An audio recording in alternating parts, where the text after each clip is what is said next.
The Welsh have a peculiar way of speaking and talking.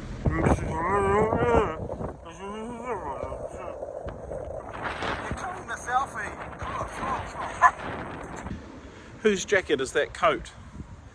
Funny. We just had a cool experience actually. We just went to church here in Wales, and we don't talk lots about our church stuff here on the channel. We mostly focus it just on our travels and our journeys and the sights and sounds and things that we hear and see. But today at the end of the church meeting, there was a family that was from Australia that were leaving the area and going back to Australia, and so they got brought up the front, and then the whole congregation sung to them. So one of the reasons I really wanted to go to church in this part of the world is because I know the Welsh love to sing, and so they sang this song.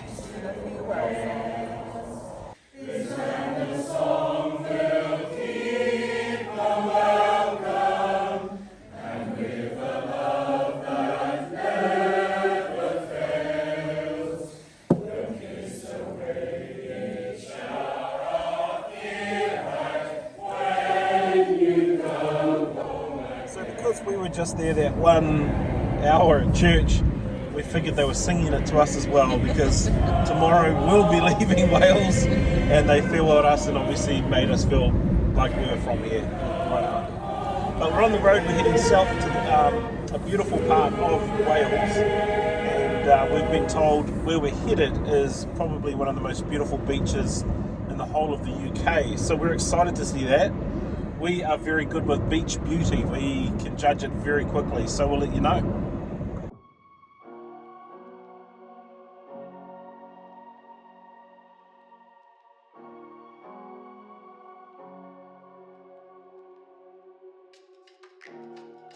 Okay, so Swansea is the second largest city in Wales, and it's also right on the coast, right on the beach. And I remember as a kid watching their rugby league team thinking that was pretty cool back in the day, 100 years ago.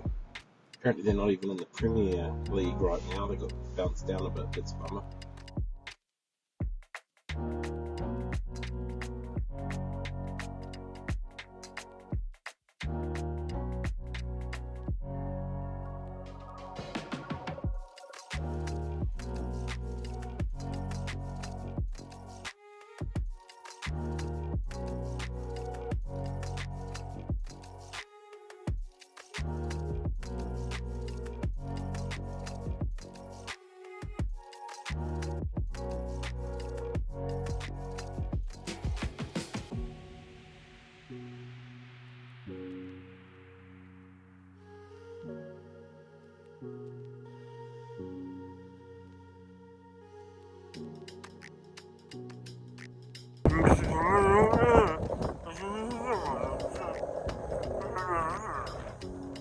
So what I just said was we're now in the Mumbles in Wales, and you have to mumble. But we're going to go and find something to eat for lunch. It's Sunday. Sundays are always good for a roast, of course, when you're in the UK. Let's go see what we can get.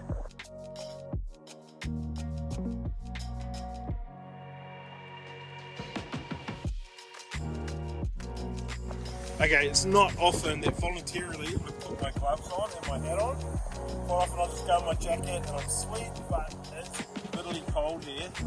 And so I'm jacketed, gloved and beanied up today, just to try and survive our little time here in Mumbles.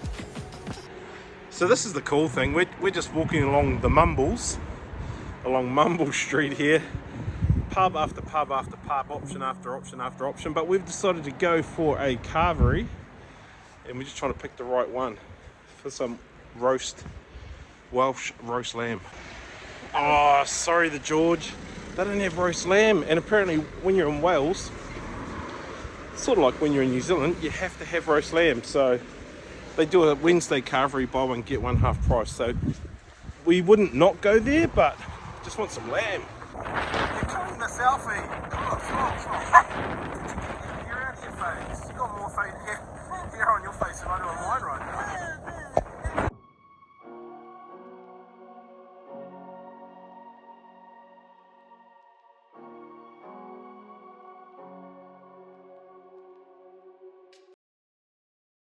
So here we are at the Mermaid in Swansea, and I said to the owner when he brought us in, come to test out your guys' Welsh lamb. We hear it's very good. We're from New Zealand, we have the best lamb in the world, and so I want to try your lamb. He said, come on in, we serve New Zealand lamb. Classic. And then he said he didn't, and then I asked the chef and he said it's New Zealand lamb.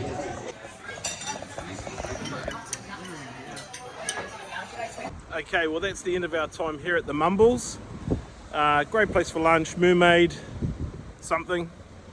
And I suspect, looking at it, they've got this grassy area just here that's got tables all put away there.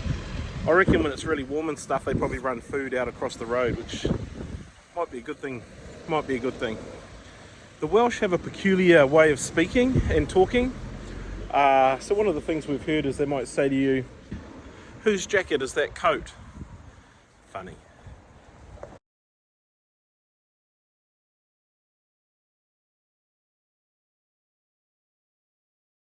This is the Swansea Pier at Mumbles Pier in Swansea. So because we're a mumble, I should mumble all about it.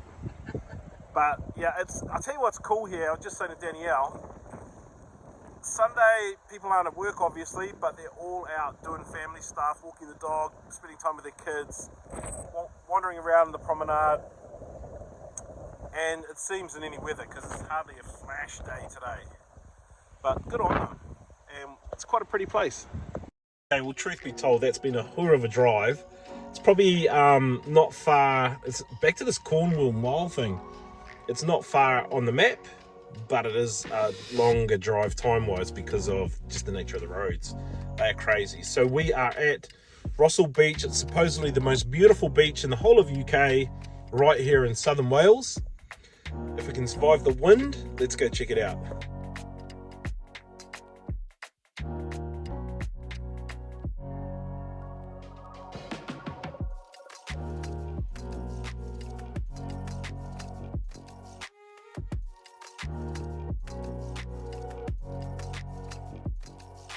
I tell you what, it's bitterly cold and very steep cliffs, but it's really pretty to look at. There's all the feel of a west coast, far north New Zealand beach. Beautiful.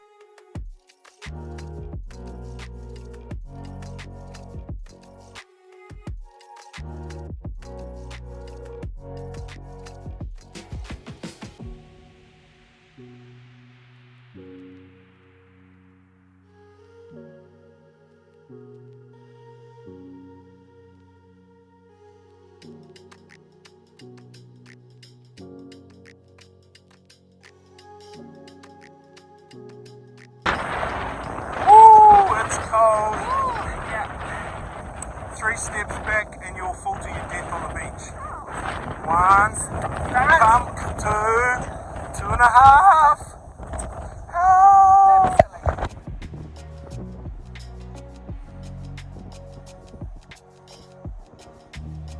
We're pretty covered up. Yeah. We've probably got as many layers as we've worn so far on the trip. And it's still pretty cold in this wind. Yeah. The cool thing is there's this really nice rock wall just over there, and if you tuck in behind that, it keeps you nice and warm. Wow. I actually just managed to get Danielle off the beach on the path. That was quite a feat. Recently had a mate tell me that he didn't realise until he came to the UK is there's so much that you can find over here back home in New Zealand. We talked about bacon and eggs, hash browns for breakfast, we talked about roast lamb, we talked about fish and chips and all the good things maybe that came from over here to New Zealand.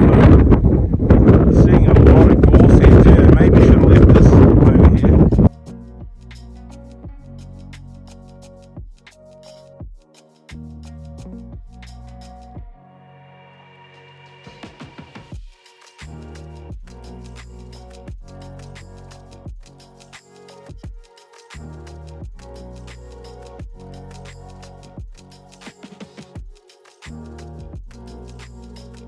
So you walk 100 miles out here to the headland, and someone lives out here. No, actually they don't. This is just a watch station out on Worms End or Worms Head, and they come out here, who knows what they're looking for, probably surfers or boats and stuff.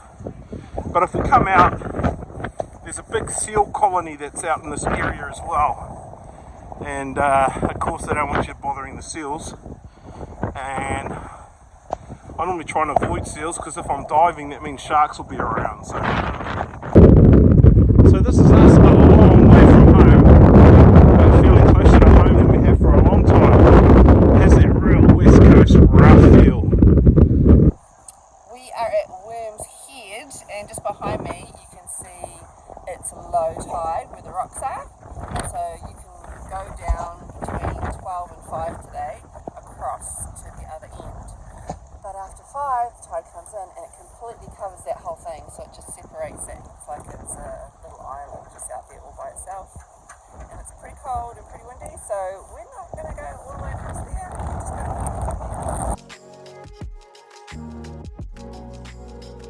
to Okay, we're back in the car. Red cheeks. She was pretty cold out there. Yeah. What we'd say is this is actually a really cool place to come out early in the morning, try and time it for a low tide in the middle of the day.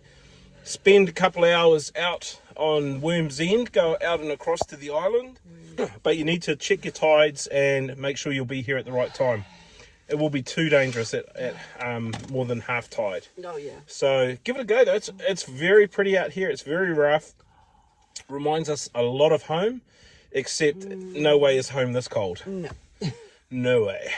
Okay, we've just been driving along, and Danielle's got a thing about the pubs, so whenever we see a pub, we try and grab a photo of it, because Danielle's collecting photos of pubs. And we just drove past one that said King Arthur's Pub. And I said, Danielle, didn't you look up and there was something about King Arthur's stone, sword and stone around here? So she Googles it, and haphazard Trevor and Danielle discover it was 1 minute away. So we've just stopped. We're going to quickly run out like a minute into the field here, see if we can find the stone that had the sword. You go on a trip like this and you have a few quests, like we are right now, trying to find King Arthur's stone. And what I realised, I'm learning things about Danielle. She is so blind. She can't even see this rock, and I'm like, there. She's like, where? I'm like, there.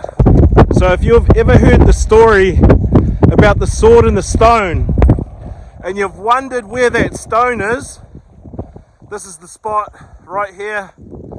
King Arthur's stone, sword and the stone, way out here on the way to Rhossili Beach. It is literally so close to the road, you can't drive past it. So here we are.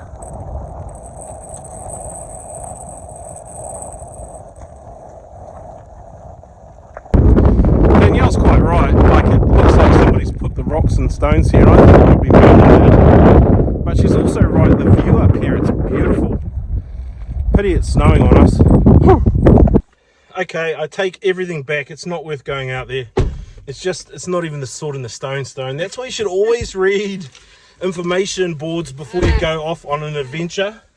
It's just some stone in the shoe that he threw, and it suddenly became, it was in his shoe, then it suddenly became a 25-ton rock.